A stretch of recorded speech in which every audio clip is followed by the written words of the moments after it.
You'll never find a more wretched hive of scum and villainy.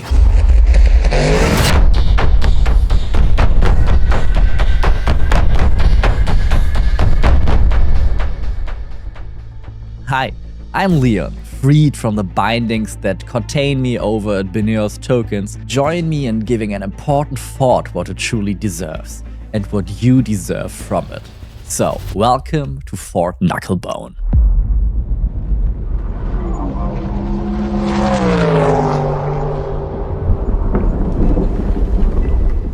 Fully compatible with descent into Avernus, for many this is the first real hub after the group arrives in Hell. It has become one of the most iconic settings in all the Hells and serves an important purpose. It's establishing the post-apocalyptic atmosphere visually and socially. It is also introducing the players to the prevalent aesthetics of the whole setting. And usually this area leaves much to be desired. There are no battle maps, no discernible structure, just text and some concept art. And it's left to the DM to attempt and make sense of this place. So remember the dream sequence where your players are prompted to dive into the memories of others. So what does that look like? They say use your imagination. And we, on the other hand, give you this crazy mind synchronization sequence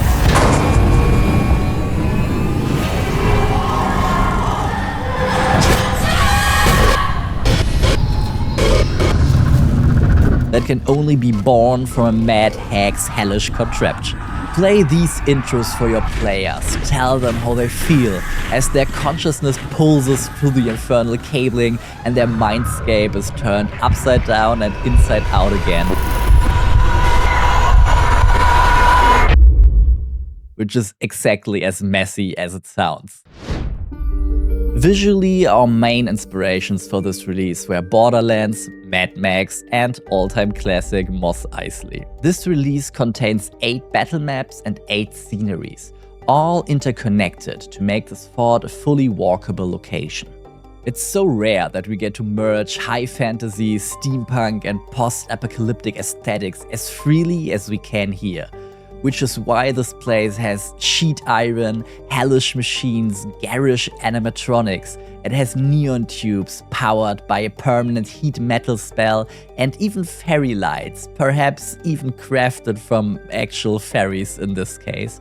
It includes 47 3D rendered handouts, 3 rendered intro sequences covering the arrival at the gate, the Dream Machine synchronization sequence, and the infernal tavern, the Well. For map 1, the gate, you have these 2 colossal towers that rise around the broken hull of an ancient ship, now welded into the wall as a makeshift gate. It's like the rest of the gate literally grew around the wreck, like a hostile infernal coral reef. Here the players can negotiate, fight, or fall for the redcap's fake combat trial before actually gaining entry. As the fort's central space, the junkyard needs to connect most of the other locations in a logical manner, as it will be traversed countless times. It needs to be combat ready, social ready, and ideal for the cinematic transitions between all the other locations. It is here that storylines overlap, various interactions can be witnessed, and Maggie's personal hell machine looms foreshadowingly in the background, giving them a glimpse of what it might be like when they are pursued by this colossus, or what might happen if they should dare to steal it. Map 3, my personal favorite, is the Tinker's Shed. For many, the war machines are the true star, and we have 5 unique of those for your players to buy, steal, fight over, or blow up. Perfectly available to you in BNEOS Battlemaps release 98 and 94. The shed itself is a cavernous workshop, spouting sparks, belching smoke, showcasing dismantled war machines hanging like carcasses in a slaughterhouse from the ceiling. So we have a modular stairwell leading below, intentionally left open for the DM to expand, maybe into a custom dungeon, a lab, or a hidden power source. Welcome to Map 4, the Hostel, an improvised camp of tents and shipping containers held together by rust, spit, and the infernal equivalent of duct tape. Every tent, every container roof toggles individually in Foundry VTT, which makes it perfect for intrigues, hide-and-seek sequences, investigations of any kind, or a classic Knucklebone nightcap, which means premeditated murder. The next location is Map 5, the so-called arcade. It's another genre classic, the dense labyrinth of market tents and stalls filled to the brim with hagglers and stragglers and shouting merchants appraising their creatively procured wares. This map is designed for the spontaneous, chaotic elements. Sudden escalations like chase scenes through the narrow alleys, surprise ambushes, or random encounters. Whether you need it or not, inspired by the well-known blog The Alexandrian, here you will also find the Infernal Bank for any loans or robberies you might commit. Behind all the commotion, a shadowed tunnel leads to the hag's lair. Her lair, Map 6, is in equal parts workshop, laboratory, and witch's den. Aesthetically, it's a chaotic blend of industrial horror and fake grotesque. Where brass coils hum with infernal energy, the night hag works and lives. Her private quarters, guarded by 4 towering statues that could easily act as a security system, deposing intruders from the scrap-filled sanctum. Here, every object can be a hook, be it a cursed relic humming in the corner, a half-finished infernal engine pleading for the open roads, or the faint sound of a soul screaming inside a containment crystal. This central apparatus can be destroyed, perhaps disabling the lab's power supply or deactivating the statue guardian. Map 7 is what you've probably been waiting for, the Dream Machine. The fantasy interpretation of a sci-fi, hellish, brain-melty reactor truly worthy of a night hag.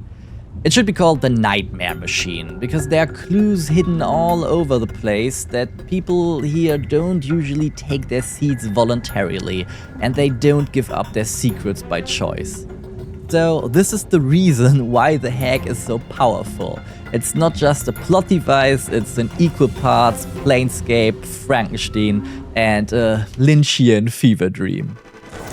You can turn it into an expositional tool where the players confront manifestations of their own past, a psychological weapon that lets the player's fears take form, or as the final bit at the climax of a fight against Mad Maggie, threatening to unleash enough concentrated magic to level the entire fort. So, with all this chaos under the hood, where do you go to unwind? You go to a tavern.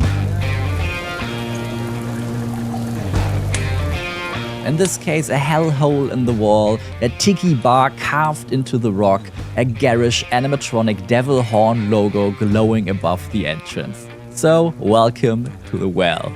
The atmosphere is a deliberate clash of tones, the tiki bar aesthetic forcefully colliding with rock'n'roll kitsch. It's loud, it's colorful, and it's unapologetically tacky. It's an oasis amongst the wasteland. Everything in here is deliberately exaggerated, and it's 100% tasteless. What else can you expect from a watering hole under crazed-faced patronage where devils go to get their buzz on after a long day of torturing the damned? It's ideal for a tavern brawl, for any tense negotiation, or chance meetings with Avernus' many colorful denizens, be it mercenaries, warlords, or scavenger. So, when it comes to map creation, I have a problem. I go way overboard. I invest far too much time in details that are barely visible on the map but simply make a convincing impression when played. I work with the Unreal Engine, and here more is often really better. More junk, more stones, more details in general. I usually hold back to save time for obvious reasons, but for our 100th release I designed this entire hellish oasis from the scratch and brought it to life so you can impress your players.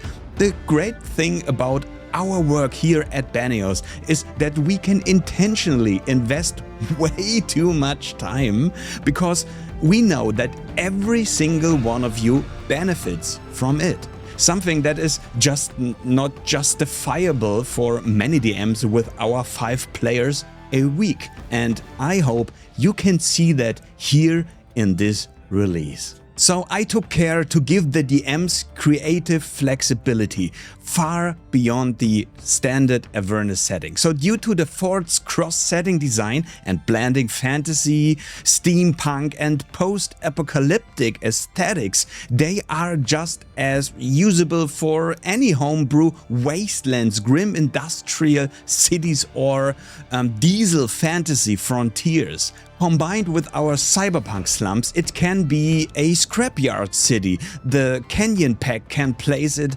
in any desert if you like. And to celebrate release number 100, we really wanted to showcase our philosophy as we look for gaps like the sparse presentation of the original source material and fill them with the best possible experience for both the DMs and players while keeping your prep time as low as possible.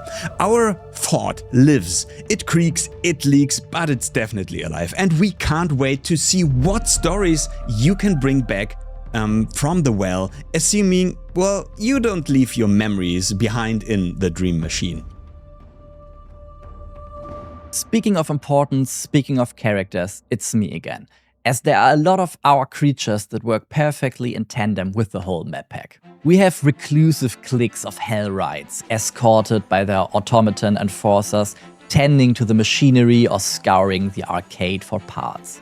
We have ill-disciplined infernal infantry playing the part of the overly confrontational military garrison, or we have gangs of boarding imps duking out their rivalries at night, much to the dismay of the denizens of the hostel. We have a lot of different devils, some belonging to the higher infernal courts, great templates to act as agents or recruiters for the warlords or other powerful devils, as well as blood howlers, immolators or invocators representing the forces of the infernal legions. There's endless possibilities, and each creature comes with a bunch of story prompts and foreshadowing prompts that you can distribute all over the place, adding that much more depth without adding any extra effort for you. But how much effort does it actually take to get this location up and running? Honestly, almost none. In Foundry, everything is pre-configured. Ambience, points of interest, all 47 handouts. As always, it's pure plug and play. Just search for Fort Knucklebone and Moulinette, click install, and you're ready to explore the fort in glorious 3D. For you, that means no setup, no manual layering, no worries about sounds or lighting, just load, link and play. Especially for the Hostel, we did the work to include a truly absurd number of foreground layers or overlay tiles, allowing you to actually enter every single tent and container. Please share your tales in the comments, join our Discord, and if you want to see where the next infernal roads lead, like, subscribe, and do check out our Patreon for exclusive content and updates on our many ongoing projects. Until then, take care and see you with the next release.